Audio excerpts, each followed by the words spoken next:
Sir, जो नशे का मरीज़ होता है उसके घर वाले अपनी निगहदाश्त क्यों करें और कैसे करें? पहली बात तो यह है कि वो अपनी निगहदाश्त करने का हक हर इंसान का सबसे पहले है। उसके बाद किसी दूसरे का हक होता है। जैसे जहाज़ में भी आपको कहा जाता है कि अगर ऑक्सीजन मास्क पहले अपने मुंह पे लगाएं और फिर अपने बच्चे के मुंह पे लगाएं। इससे ज़्यादा बड़ी मिसाल तो नहीं हो सकती कि जहाँ कहीं भी आप कोई बेहतरी का काम कर रहे हैं तो सबसे पहले इसका फ़ायदा अपने आप को पहुँचाएँ, और जब आप उससे तवानाई महसूस करेंगे और आप तगड़े हो जाएंगे तो आप दूसरे की बेहतर मदद कर सकेंगे। आप अपनी नींद की कुर्बानी दे के किसी की कोई मदद नहीं कर सकते। आप अपने कामकाज की कुर्बानी दे के किसी की मदद नहीं कर सकते। मैंने बहुत से लोगों को देखा है कि जब उनका बेटा या कोई फैमिली मेम्बर नशे की बीमारी में मुब्तला होता है तो वो कामकाज छोड़ देते हैं। मैंने कई दफ़ा देखा है कि जब मरीज़ ठीक हो जाते हैं तो 2 साल गुजर जाते हैं तकरीबन, तो मुझे कोई कहता है कि मेरा बेटा जो कि आपके ज़ेरे इलाज है तो अब ठीक ठाक है, माशाल्लाह अच्छी ज़िंदगी गुजार रहा है, तो मैं अब दोबारा कामकाज शुरू कर दूं। तो मुझे बड़ी हैरत होती है। मैं कहता अच्छा, तो 2 साल से आप कोई काम ही नहीं कर रहे थे? कहते तो नहीं। तो मैंने कहा आपने तो मुझे कभी बताया ही नहीं, वरना मैं तो आपको एक दिन भी काम छोड़ने के लिए ना कहता। उसमें आपके काम छोड़ने से उसको कोई फ़ायदा नहीं हो सकता, क्योंकि नशे की बीमारी से निकलने के लिए बुनियादी जिद्दोजहद उसी को करनी है। आप ऐसा कुछ नहीं कर सकते। आप उसकी खातर एक्सरसाइज नहीं कर सकते, आप उसकी खातर खा पी नहीं सकते, आप उसकी खातर अपना इल्म नहीं बढ़ा सकते। आप अपनी खातर अपना इल्म बढ़ा सकते हैं ताकि आप रोगी ना हो। जब आप किसी को कंट्रोल नहीं कर सकते तो आप अपनी ज़ात को उस नुकसान से बचा सकते हैं जो किसी की कोताही से पैदा होने वाला है। हमेशा आप उनको उनकी ज़िम्मेदारियों का एहसास दिलाते रहते हैं। आप हमेशा बाउंड्रीज़ को क्लियर रखते हैं, उनको कभी भी गड़बड़ नहीं होने देते। आप लारे लप्पे पे नहीं आते।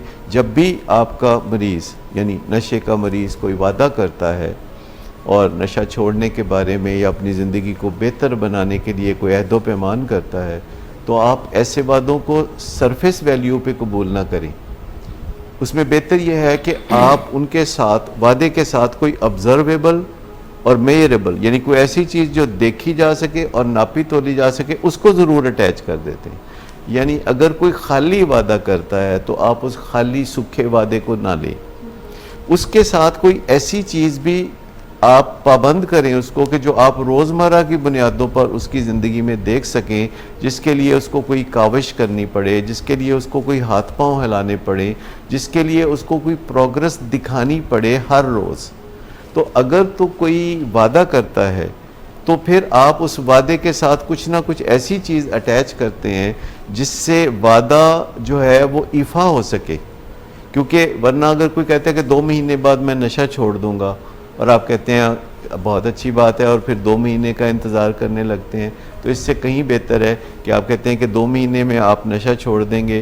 तो क्या इसका मतलब ये है कि आप किसी काउंसलर के पास जाएंगे या 12 स्टेप मीटिंग्स अटेंड करेंगे, या आप उन लोगों को मिलेंगे जिन्होंने नशा छोड़ा हुआ है, या आप उन लोगों को मिलना छोड़ देंगे जिनके साथ मिलके आप नशा करते थे, या आप कोई ज़िम्मेदारियां उठाएंगे, या आप क्या करेंगे ऐसा जिससे मैं आपके वादे पे एतबार करने की तरफ चला जाऊं।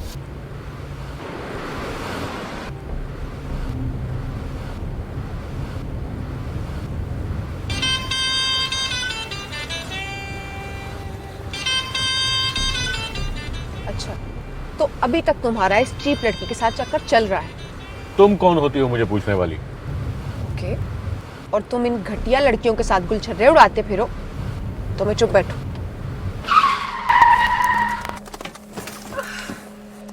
Get out.